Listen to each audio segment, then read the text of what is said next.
Hello everyone, welcome to my YouTube channel. आप सभी विद्यार्थियों का एक बार फिर से स्वागत है। आज का मेरा टॉपिक है कार्य के ऊपर। तो हम कार्य की बात कर रहे हैं। तो कार्य क्या है, इसके बारे में हम स्लाइड के जरिए समझेंगे। कार्य दैनिक जीवन में बहुत सारे कार्य होते हैं, जैसे कि नहाना, खाना खाना, किताबें पढ़ना। लेकिन साइंस में ऐसा नहीं होता है। साइंस के नजरिया से हम आज समझेंगे कि कार्य क्या होता है। आइए हम स्लाइड के जरिए समझते हैं। आप इस स्लाइड को ध्यान से देखिए। इस स्लाइड में देखिए 3 व्यक्ति खाना बना रहे हैं। खाना बनाना ये मेरे दैनिक जीवन का कार्य है, परंतु फिजिक्स इसे काम नहीं मानता है। आइए हम नेक्स्ट स्लाइड में देखते हैं। इस स्लाइड में देखिए एक व्यक्ति अच्छी नींद में सोया हुआ है, जबकि ये भी हमारे दैनिक जीवन का एक कार्य का हिस्सा है, लेकिन साइंस इसे कार्य नहीं मानती है। आइए हम नेक्स्ट, यहाँ आप देख सकते हैं एक लड़का कंप्यूटर का काम कर रहा है। ये दैनिक जीवन का हमारे लिए कार्य है, लेकिन फिजिक्स इसे काम नहीं मानती है। अब देखिए यहाँ भी एक लड़का सॉफ्टवेयर का काम कर रहा है, परंतु साइंस में इसे कार्य नहीं माना जाता है। आप इस स्लाइड को ध्यान से देखिए। यहाँ देखिए काम करते हुए व्यक्ति को दिखाया गया है, परंतु आप समझिए कि साइंस में इसे भी कार्य नहीं माना गया है। योगा करना हमारे दैनिक जीवन का एक हिस्सा है, कह सकते हैं कि कार्य है, परंतु योग को भी साइंस में हमें इसे कार्य नहीं माना गया है। साइंस में कार्य का एक अलग ही परिभाषा है। आप इस स्लाइड के ध्यान से देखिए। एक बच्चा बुक पढ़ रहा है, जो बुक पढ़ने का कार्य कर रहा है, परंतु साइंस में इसे कार्य नहीं माना गया है।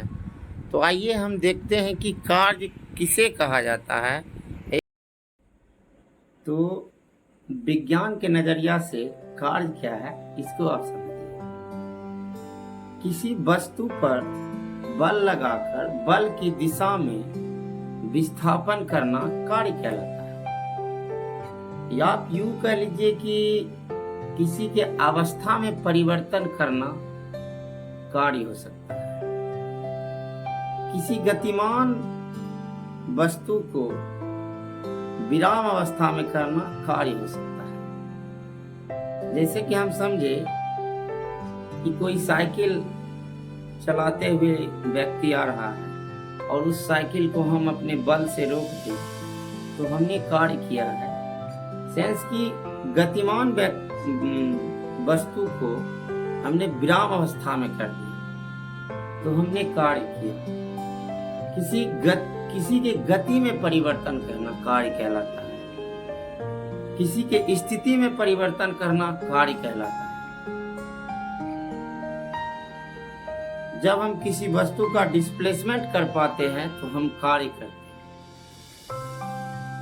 कार्य बराबर फॉर्मूला आता है बल गुना विस्थापन। बल गुना विस्थापन, यानी बल और गुना में हम गुना करवाएंगे बल और विस्थापन को, तभी कार्य हो पाएगा, अन्यथा कार्य नहीं हो पाएंगे। मान लीजिए कि हमने कोई वस्तु पर, कोई दीवार है, उस पे हमने बल लगाया, खूब बल लगाया, लगभग 2 घंटा प्रयास किया, लेकिन दीवार वहीं का वहीं है, यानी इसका डिस्प्लेसमेंट नहीं हुआ, दीवार का विस्थापन नहीं हुआ, विस्थापन 0 है। इस स्थिति में कार्य भी 0 होगा, क्योंकि कार्य बराबर होता है बल गुना विस्थापन। आइए हम स्लाइड के जरिए समझते हैं। आप इस स्लाइड को ध्यान से देखिए। ए में जो फिगर दिखाई गई है, ए में देखिए कि एक वस्तु रखा हुआ है। आप यहाँ पे देखिए एक वस्तु रखा गया है, और इस वस्तु पर ये व्यक्ति धक्का दे रहा है। क्या कर रहा है? धक्का दे रहा है। और धक्का देने के बाद इस वस्तु को इसमें धक्का दे रहा है, सेंस कि ये बल लगा रहा है। क्या लगा रहा है? बल।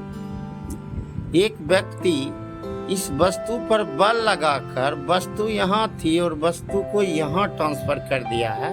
इसका मतलब ये होता है कि वस्तु पर व्यक्ति ने बल लगाया और बल लगाकर इस वस्तु को यहाँ से यहाँ कर दिया, इसका मतलब डिस्प्लेसमेंट हो पाया है, इसका मतलब विस्थापन हो पाया है।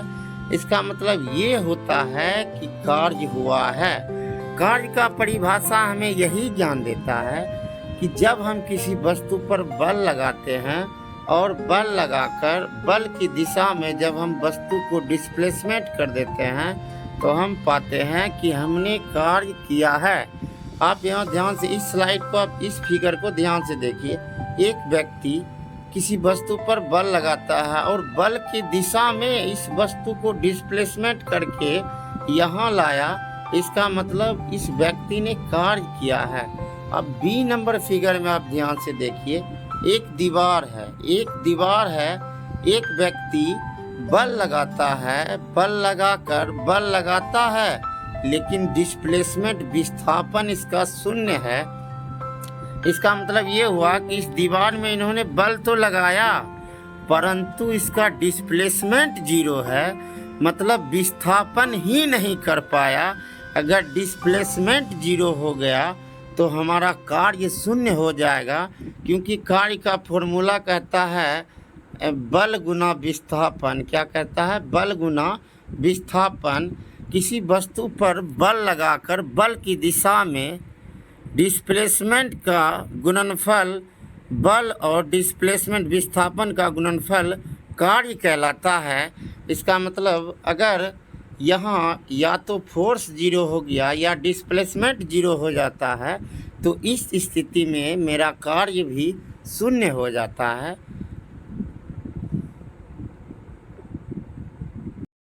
मिलते हैं नेक्स्ट वीडियो में, तब तक के लिए धन्यवाद।